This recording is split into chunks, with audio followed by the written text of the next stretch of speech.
Todos nós sabemos que a população negra no Brasil é infinitas vezes maior do que a população branca. No mínimo 80% da população brasileira é composta por negros. Nós todos sabemos também que poucas vezes o negro tem oportunidade de se manifestar livre e francamente da forma como ele bem entender a respeito dos problemas que ele enfrenta.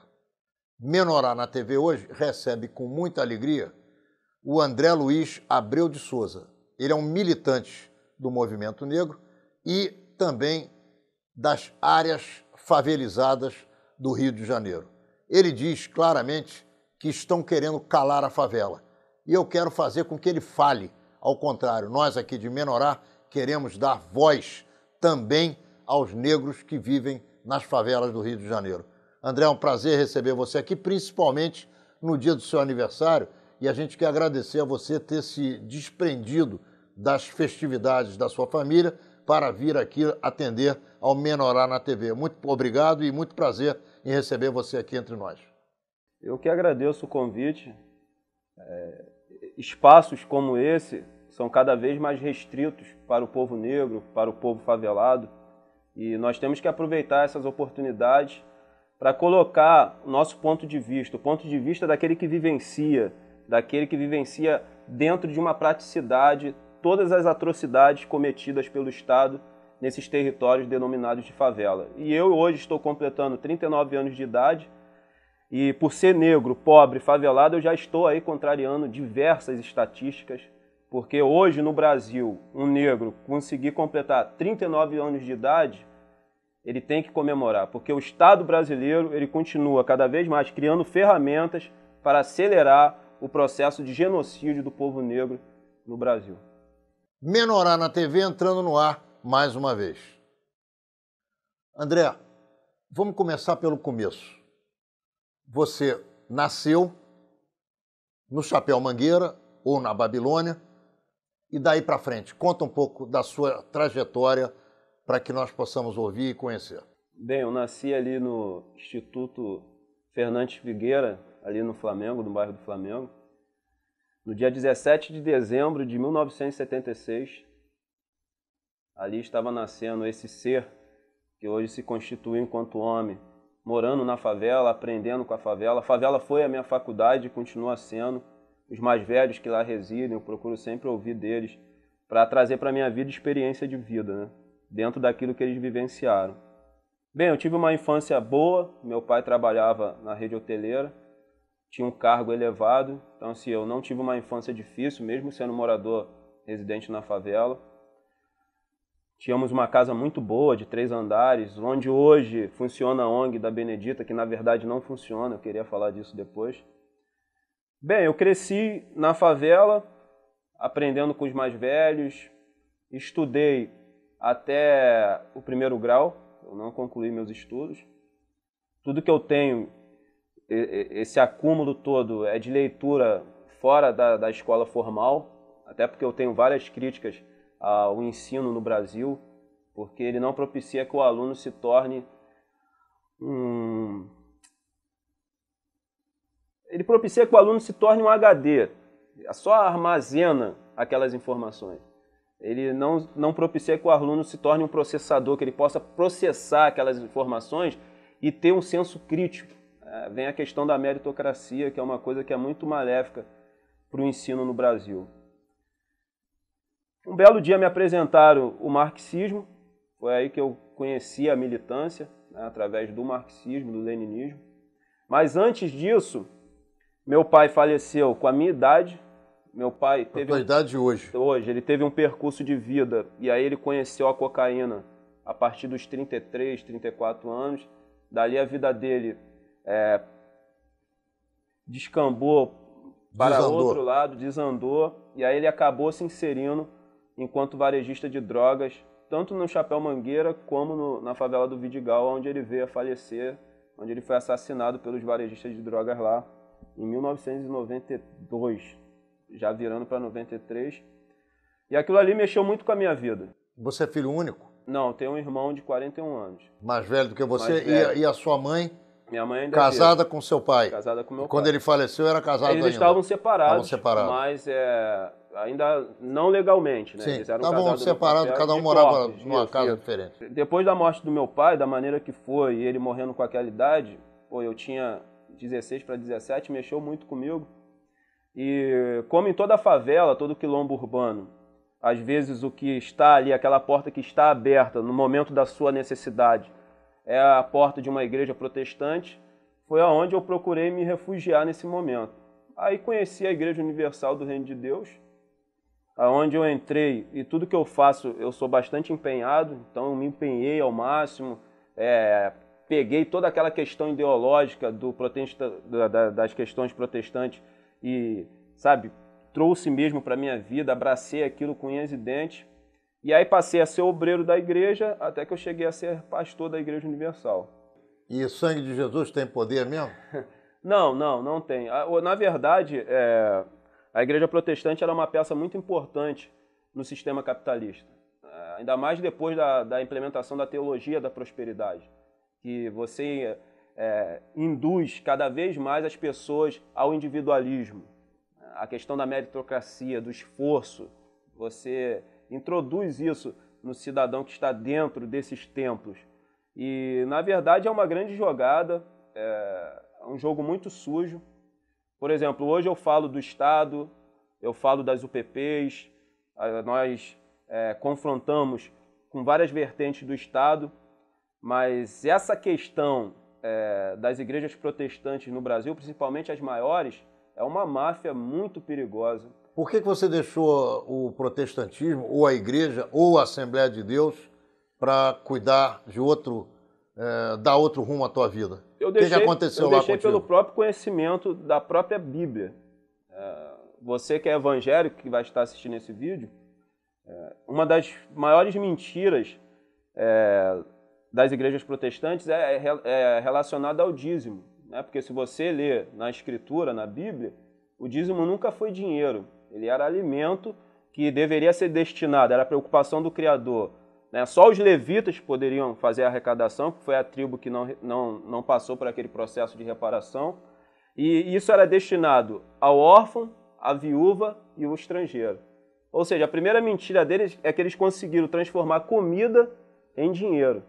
Então, assim, o dízimo nunca foi dinheiro e eles precisam do dízimo e da oferta para a manutenção do templo. Eles têm... Do templo e do sistema. Do sistema religioso. Eles têm três grandes jogadas. O dízimo, a oferta e o templo. E aquele negócio de botar a mão assim? É obrigado também a botar a mão assim? É do bispo Macedo, porque... Ele tem uma deficiência na mão. Ele tem uma deficiência. Aí todos os bispos também têm. Todos os pastores têm ele como referência. E aí arrumaram uma deficiência nas mãos também? Sim. Acabam... Como ele é uma referência, como se fosse um semideus na Igreja Universal, os pastores têm essa tendência, todos que entram ali... E também o timbre de voz é engraçado pra caramba. Sim, é praticamente o mesmo. Se você vê um pastor da Igreja Universal pregando e você vê outro ali pregando, o timbre de voz é o mesmo. Mas aquilo é exigido ou o camarada faz porque gosta? Não faz porque gosta, porque tem o Bispo Macedo como um grande exemplo e de lamentar hoje. Um dia eu tive como um grande exemplo para a minha vida. Não, mas o que aconteceu? Você foi lendo as escrituras sim. E o assunto foi decantando na tua cabeça? Sim. E aí como é que foi a ruptura? Aí aconteceu o que o próprio Salvador diz na palavra, né, na Bíblia. Conhecereis a verdade e ela vos libertará. Eu fui liberto do sistema religioso, que é uma peça-chave no capitalismo hoje, principalmente nas favelas. Porque foi como eu coloquei aqui no início da conversa. Quando eu passei por esse momento difícil da perda do meu pai, enquanto ele estava enquanto varejista de drogas... Você foi amparado pela igreja. Foi a porta que estava aberta. Isso eles fazem muito bem. E aí me receberam bem e me acolheram naquele momento de dificuldade. Mas aí depois que você começa a se aprofundar no processo, você vê que na verdade é uma grande mentira, é um grande engodo, mas infelizmente está crescendo, eles têm a intenção de poder de Estado, eles já elegem vereadores, já elegem senadores. Qual é a impressão que você teve da candidatura do Crivella?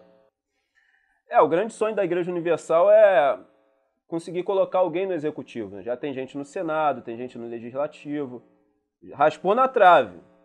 Veja bem que eles já Mas conseguiram... ele está raspando na trave, é uma opção de tempo. mas pela primeira vez ele foi para o segundo turno. É verdade. Eu fiquei bastante temeroso, porque, na verdade, o panorama político no Rio de Janeiro era de dar pavor, né? Garotinho, Lindenberg, Crivella. Realmente, o povo que foi às urnas, eu não voto, eu não acredito no sistema eleitoral, ele foi para escolher o menos pior. E quando foi o Pezão, que é aí o filhote do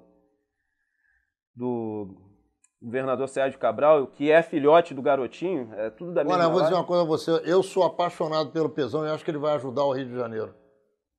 Mas pode continuar. Tudo bem, tudo bem. A gente... Nós não vamos brigar por causa disso. Não, a gente vive em um país democrático. E vamos olhar para ver o que vai acontecer. Vamos esperar. Mas como é que você saiu fora da Igreja Universal? Eu saí Qual depois... foi o evento que te colocou na frente o seguinte, pô, não estou mais afim de aturar isso aqui? É porque funciona como uma empresa. O pastor, ele lá tem metas para bater. Que tipo?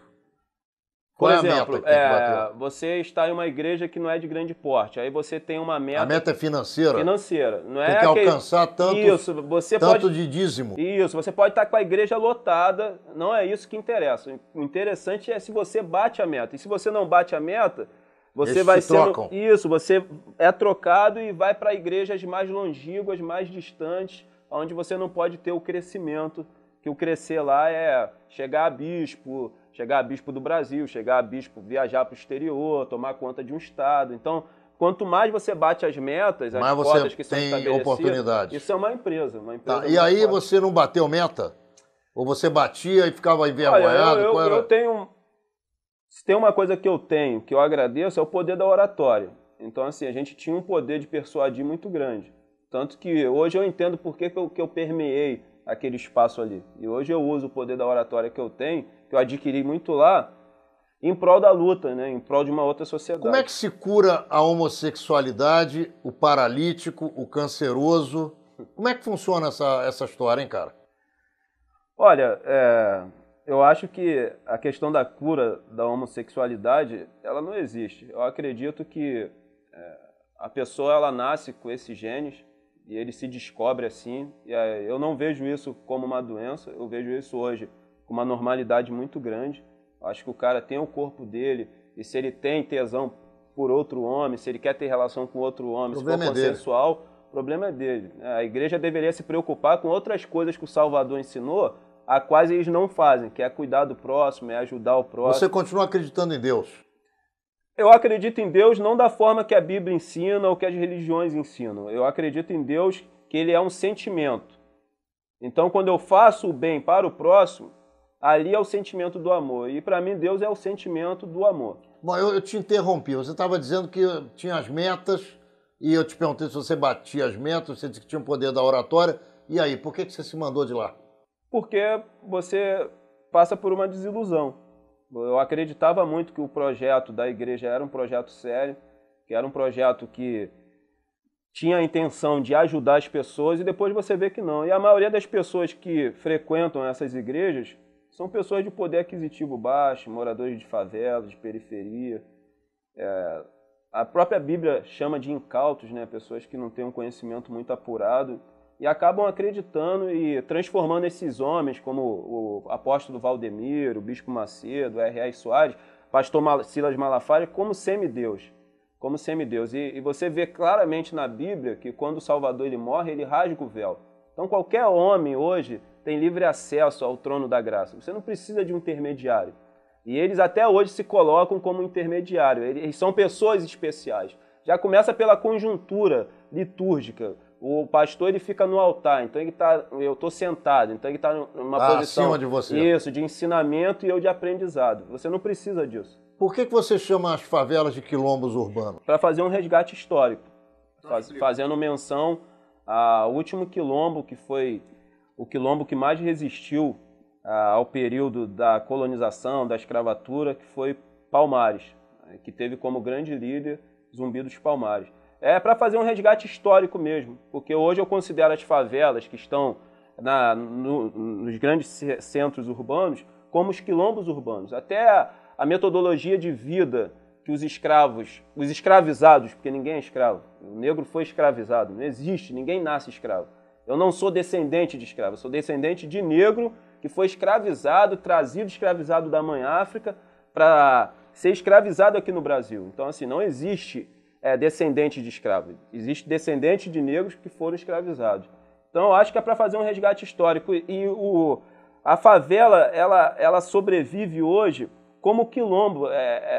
A favela é autogestão pura. Eu costumo dizer que quando eu vou nas universidades, os verdadeiros arquitetos residem nas favelas. Você vê cada construção maravilhosa, você vê como um povo conseguiu criar uma fórmula e se manter vivo durante décadas de ausência do Estado. Décadas. E ainda continua muito abandonado. Porque quando se fala de UPP, vende-se muito a ideia que depois da implementação da UPP chegou o tão esperado social. Isso é uma grande falácia que há necessidade de ser desmistificada. E é o que eu estou fazendo aqui hoje. 4 anos de UPP no Chapéu Mangueira, na Babilônia, eu não recebo carta na minha residência. Eu tenho certeza que você que está assistindo esse vídeo, você recebe carta na sua residência. Eu não. 4 anos de UPP. E depois eles reproduzem, né? Eles condicionam a população do estado do Rio de Janeiro a acreditar nessa grande falácia, que a favela hoje ela está integrada à cidade. Não está. Não está. Eu queria muito que assim o estivesse. Outra grande mentira, depois da implementação das UPPs, é que a UPP ela expulsa o varejista de drogas. Eu chamo varejista porque não existe traficante na favela. Traficante é o parrela, né? Que faz a droga trafegar em grandes portes, né? Aquele helicóptero, né? Que foi encontrado dentro de uma fazenda, né? Com 450 quilos de cocaína. A fazenda era do deputado, o helicóptero era do deputado, só a droga que não. E como ele é do partido tucano, creio eu que ele era o usuário, né? Fazendo aqui uma alusão ao nariz do tucano. O que na verdade acontece é que os varejistas não são expulsos e para existir a venda de entorpecente no estado do Rio de Janeiro, sempre teve a conivência dos agentes do estado, que são os policiais militares, que eu denomino e os classifico enquanto capitães do mato. Sempre teve. E com a implementação da UPP, continua. Então, assim, o meu grande receio quando eu faço essas denúncias é justamente nessa ligação que há entre os varejistas que permanecem, essa cumplicidade que há entre os varejistas e a instituição Polícia Militar através dos seus agentes que atuam lá dentro. Então, assim, são duas mentiras que precisam ser desqualificadas e precisam ser desconstruídas, que a mídia condiciona a população a acreditar. Nós estamos encerrando o primeiro bloco de Menorá na TV com André Luiz Abreu de Souza, e ele, favelado, ex-pastor evangélico, atualmente é um militante do movimento negro que quer fazer com que a voz da favela seja ouvida e jamais se cale. Concordando ou não com ele, a nossa obrigação é deixá-lo falar para que você em casa possa obter a sua opinião sobre as ideias que ele está defendendo. Já voltamos.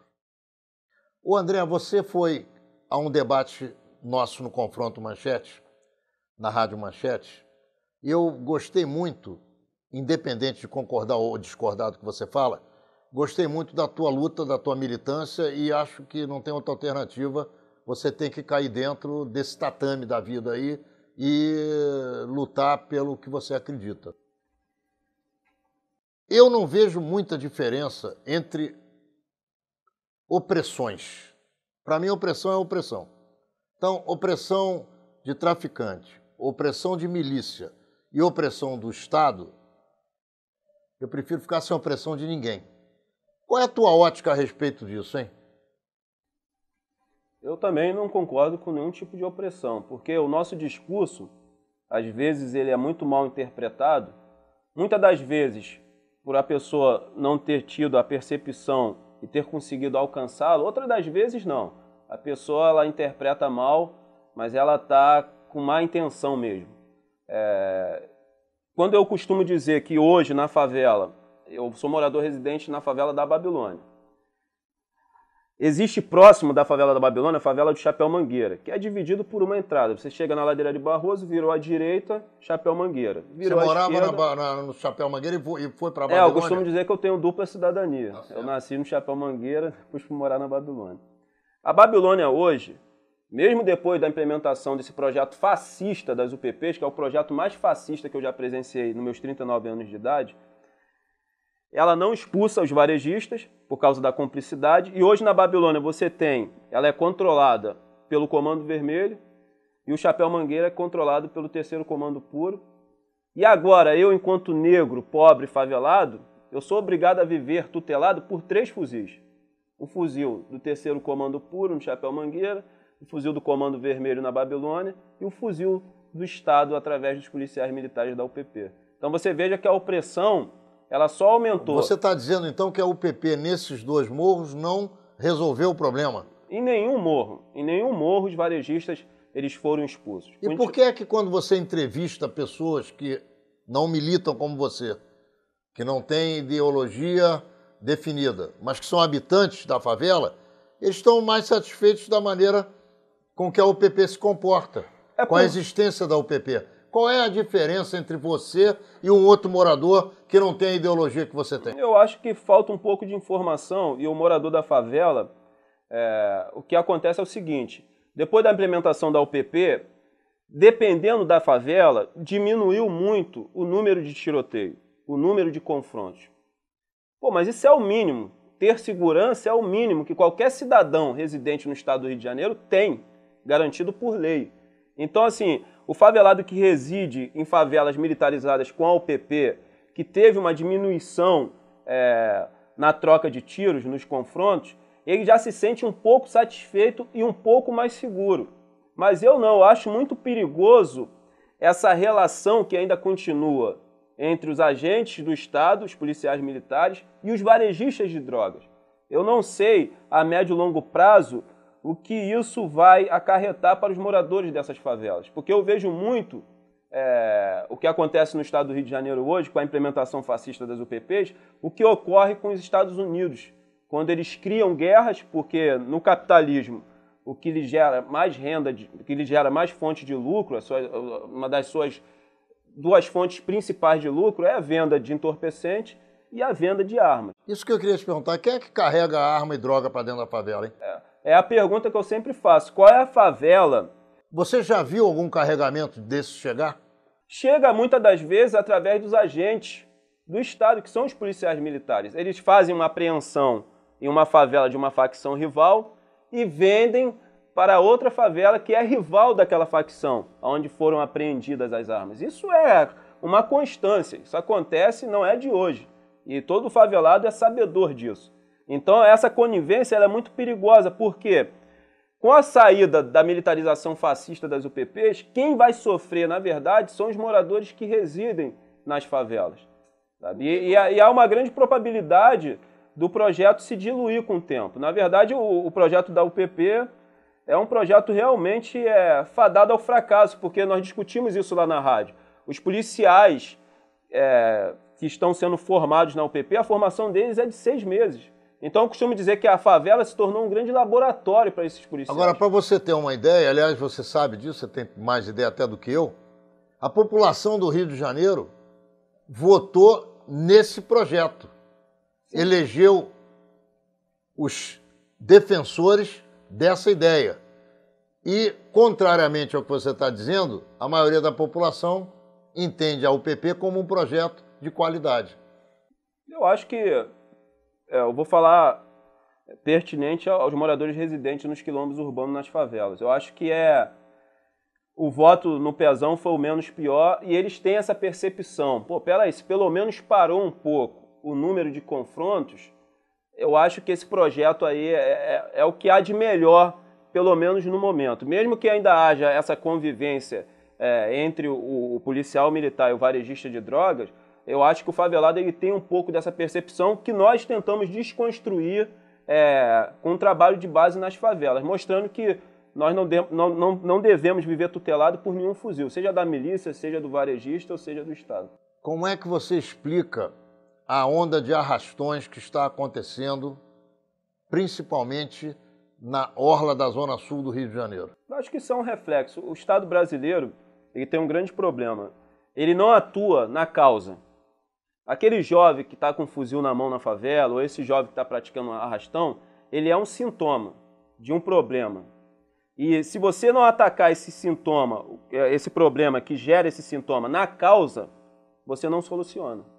Então o Estado, ele cria medidas que a médio e longo prazo são medidas maléficas que não trazem resultados. Porque o Estado, ele acha que aumentando a punição, ele se tornando mais punitivo, ele vai resolver esses problemas. E é uma mentira. Aí você vê aí grande parte dos deputados e grande parte da sociedade pedindo a redução da maioridade penal, coisa que não vai solucionar o problema da violência.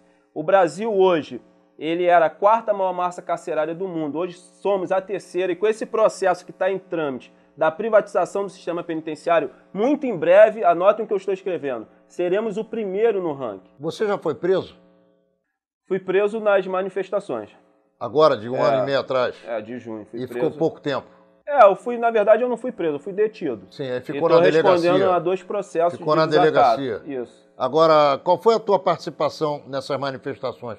Você caiu dentro da cacetada, foi pra porrada, ficou só gritando o que achava que devia gritar? Na verdade, levantando cartaz, foi botar fogo na Câmara dos Vereadores? O que você andou? Na verdade, eu fui tentar levar a pauta da favela para as ruas.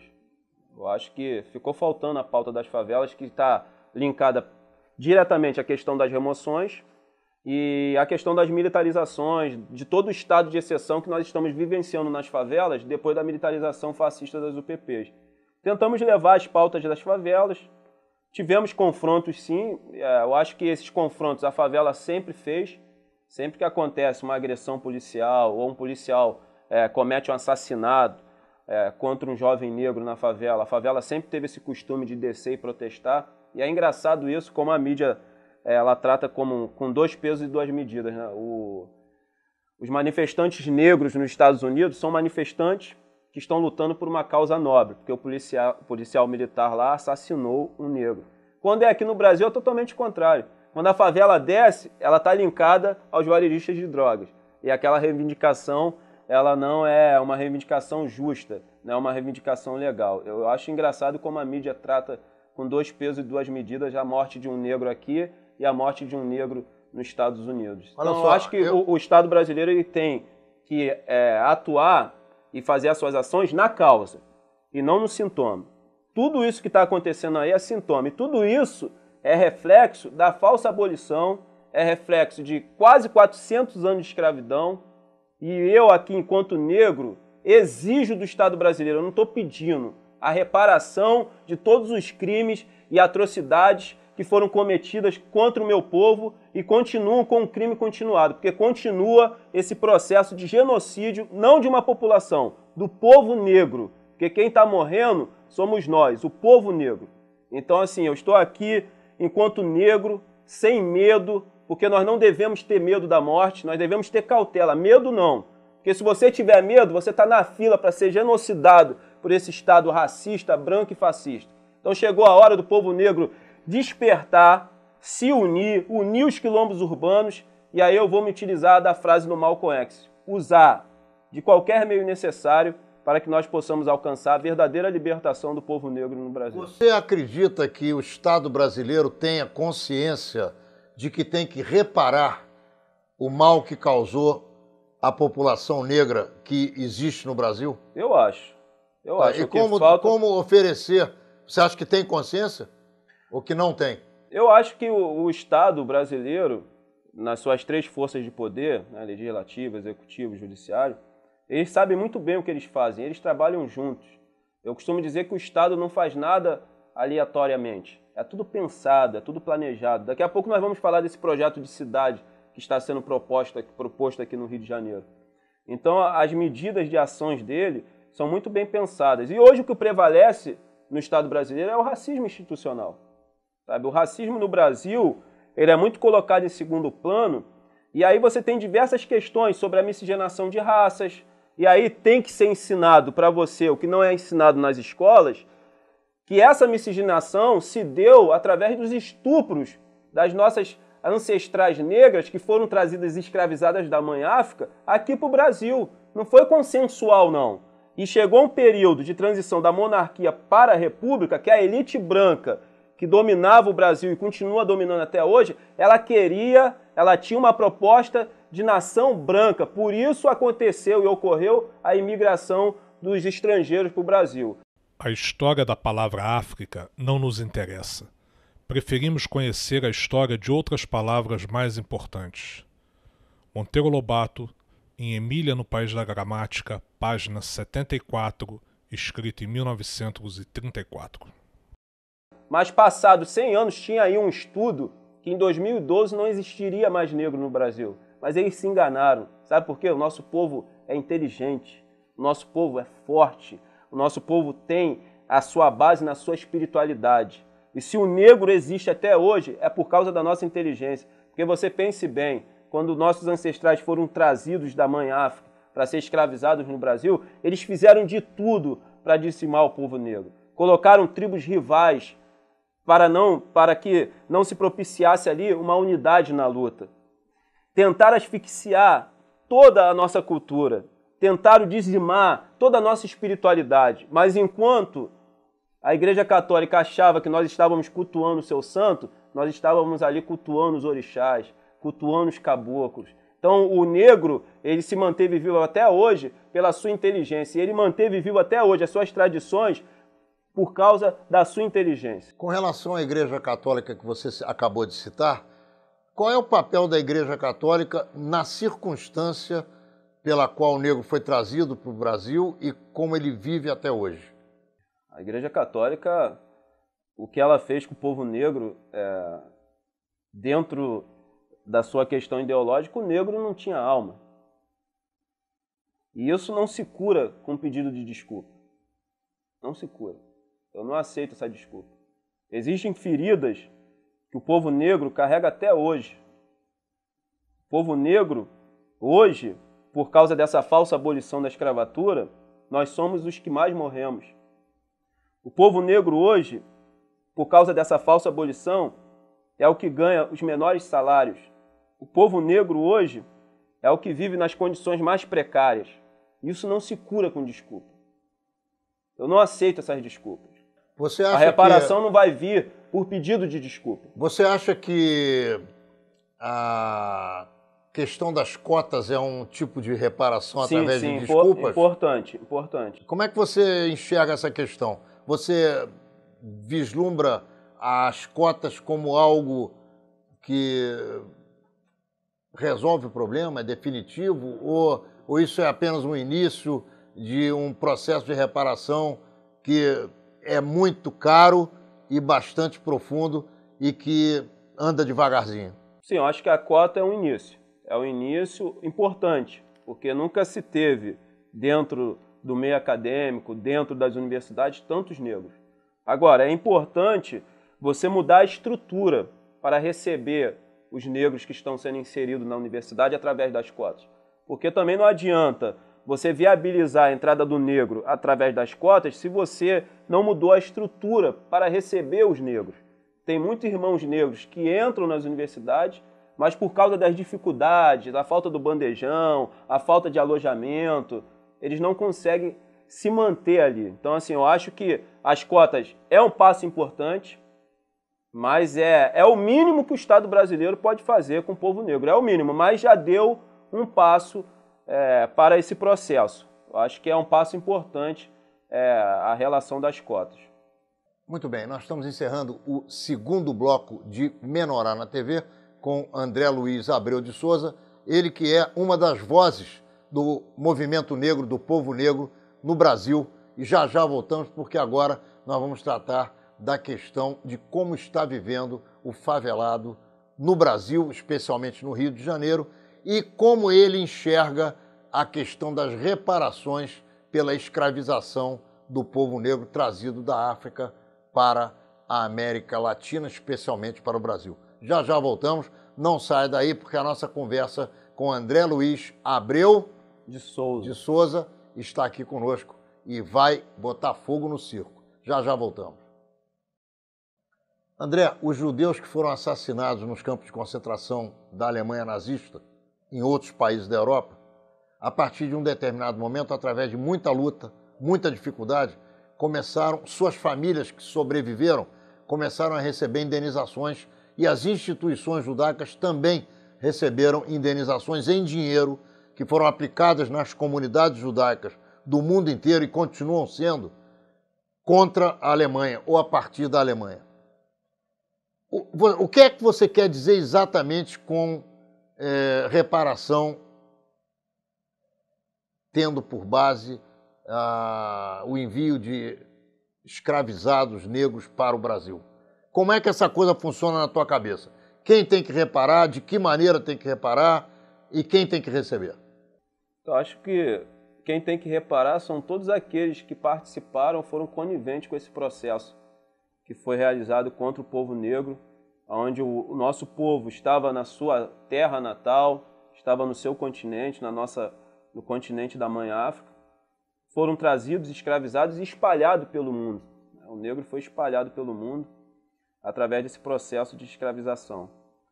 Eu acho que é muito parecido com a reparação que o povo judaico tem passado. Eu acho que é a reparação das famílias e também parte desse dinheiro, parte desse recurso ser aplicado nas instituições que existem aqui, que lutam pela causa do povo negro.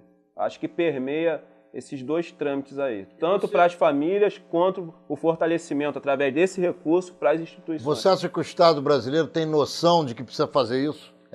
Eu te fiz essa pergunta lá atrás, infelizmente eu não continuei te perguntando e você também pulou para outro assunto sem querer, e eu acho que isso é importante discutir. O Estado brasileiro tem noção de que é preciso reparar pecuniariamente, com grana, com dinheiro. Já está fazendo o Bolsa Família é alguma coisa que tem a ver com isso?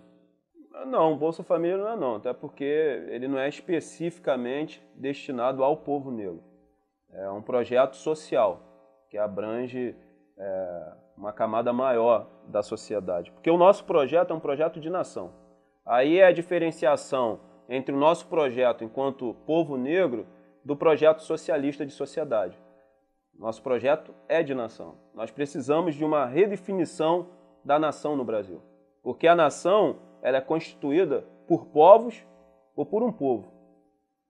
E existem dois povos aqui no Brasil, o povo indígena e o povo negro. Então, assim, nós precisamos de uma redefinição dessa nação e o Estado brasileiro e todos aqueles que participaram desse processo que destruiu tantas vidas, onde nós trazemos as marcas até os dias de hoje, o Estado brasileiro e todos aqueles que participaram têm que financiar esse processo de reparação para as famílias e para as entidades do movimento negro.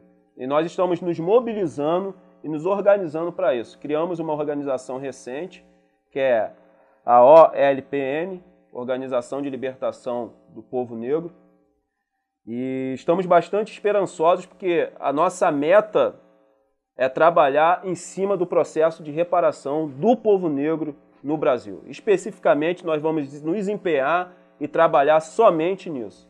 Olha aqui, você conversando comigo me disse claramente que é contra, conversando fora do ar, que é contra o fato de que a maior tranquilidade, ou aparente maior tranquilidade, nas favelas por conta da existência das UPPs, desse novo projeto de pacificação nas áreas carentes, chamadas favelas, está acabando por elevar o valor do imóvel na região. O que significa dizer que aqueles que pagam aluguel estão sendo colocados para fora e está havendo um branqueamento das áreas residenciais nas favelas. Qual é a tua opinião a respeito disso aí? Explica isso para o telespectador. Primeiramente, nós temos que falar que a primeira instituição que trouxe à tona a palavra gentrificação e a tornou pública foi o jornal O Globo. Gentrificação é uma palavra inglesa que não tem tradução para o português, mas vem de gentleman, de nobreza. Mas o mais importante para você, telespectador, não é saber a tradução da palavra, mas saber como que ocorre o processo da gentrificação. Eu vou explicar aqui. A gentrificação ela ocorre quando há um investimento de novas construções de imóveis em uma área, em uma região ou em um bairro. E a implementação de novos comércios em uma área, em uma região ou em um bairro. Agora, você que é empresário que está me ouvindo, para você investir em uma área, em uma região ou em um bairro, você precisa de uma palavra-chave, segurança. E aí entra a UPP. Por isso que eu coloco a UPP como protagonista nesse projeto de cidade. Que cidade é essa? Uma cidade elitizada, mercantilizada, muito boa para se investir, mas muito ruim para o cidadão viver, e uma cidade gentrificada. Porque o que ocorre depois da implementação das UPPs não é a chegada do social. O secretário Mariano Beltrame fala muito disso. Era necessário a ocupação militar desses territórios denominados de favela para que o social pudesse entrar.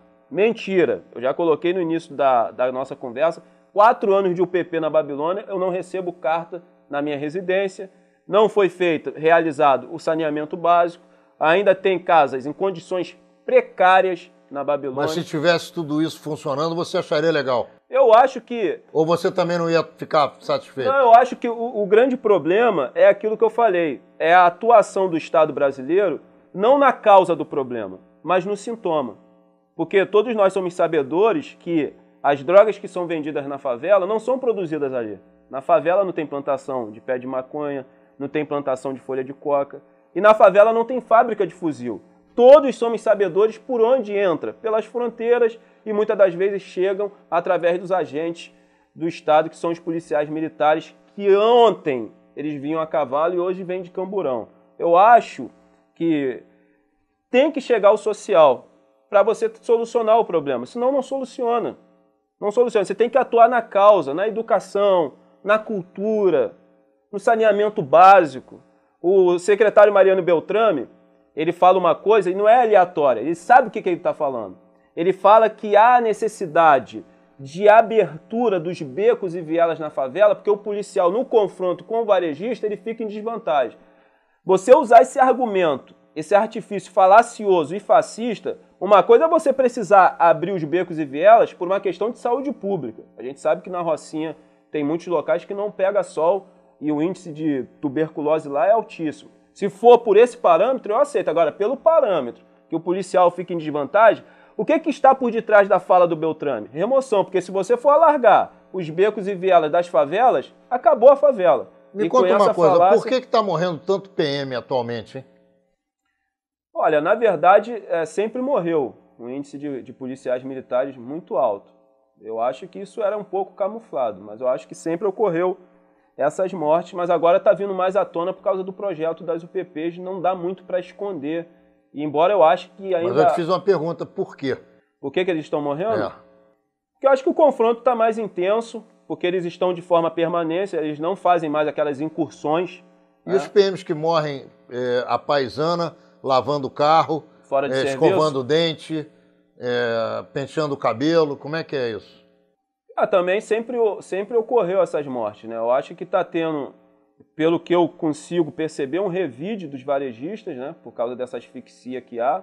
Embora não haja muito essa asfixia, os caras continuam vendendo entorpecente. E, na verdade, a UPP parece até que está sendo até uma coisa boa no final das contas. Mas eu acho que essas mortes que estão ocorrendo agora são mortes de vingança.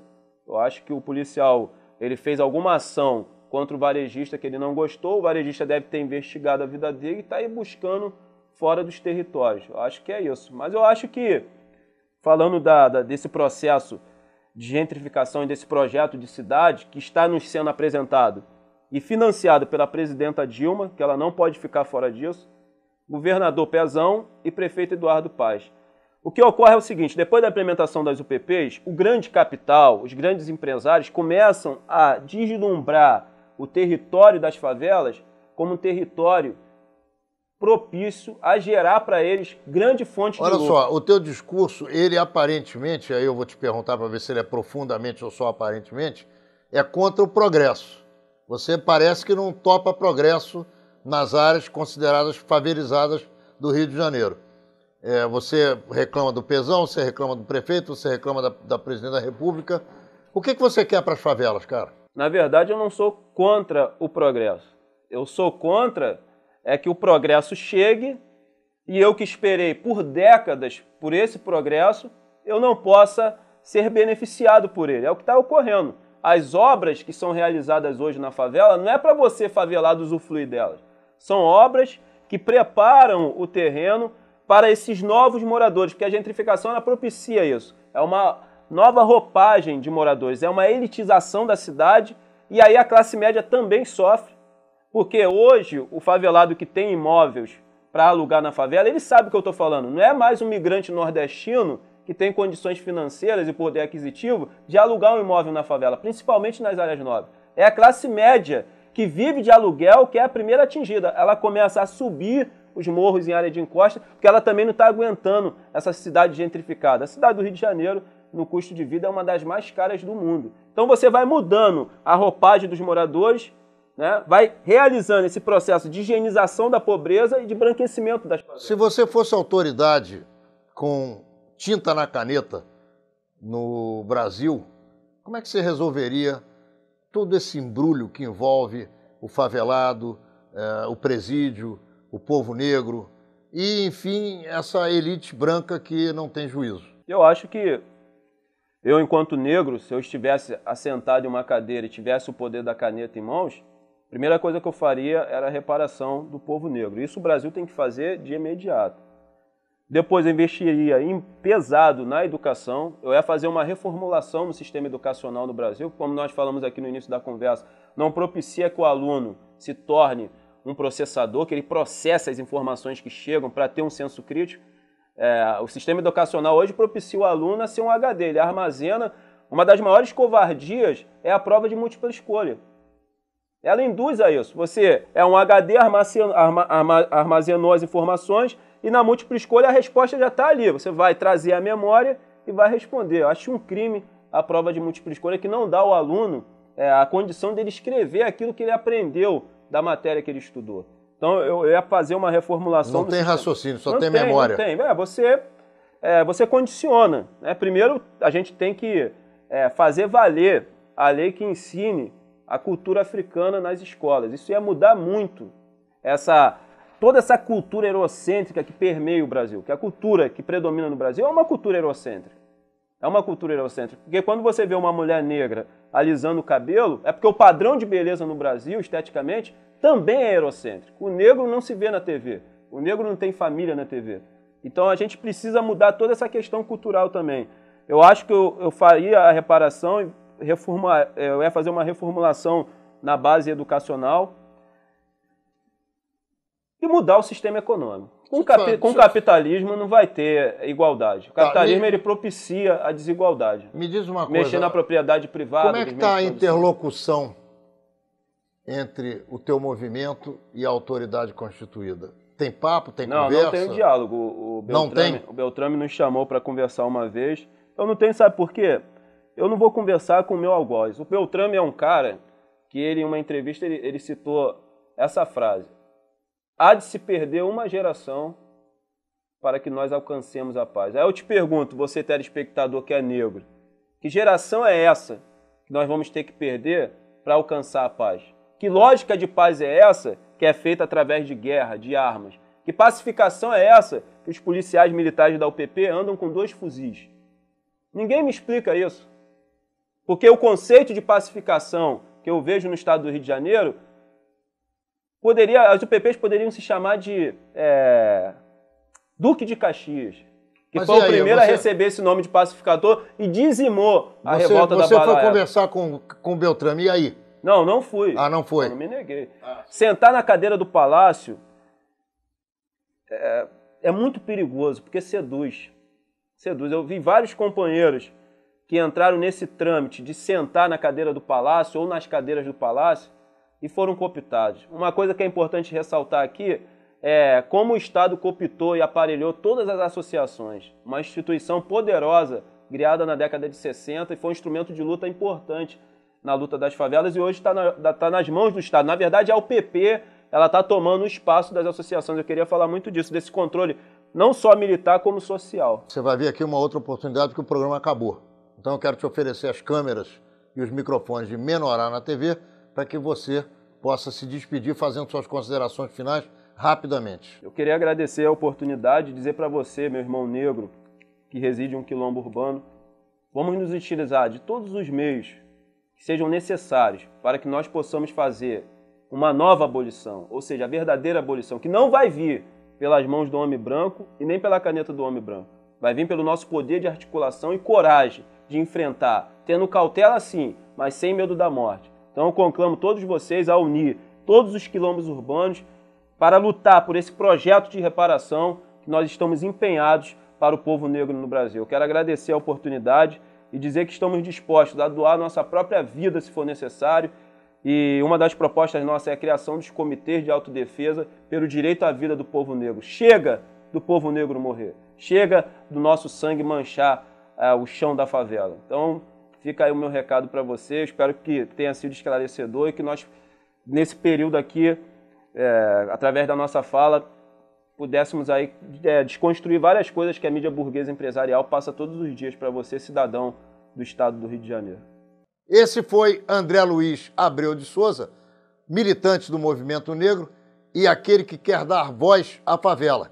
Menorá na TV, entrando no ar, se Deus quiser, na quarta-feira que vem, pelo canal 26 da NET, às 10 horas da noite, e também repetições em todos os horários que você já se acostumou a nos assistir e que você confere aqui embaixo da telinha. Nos vemos lá.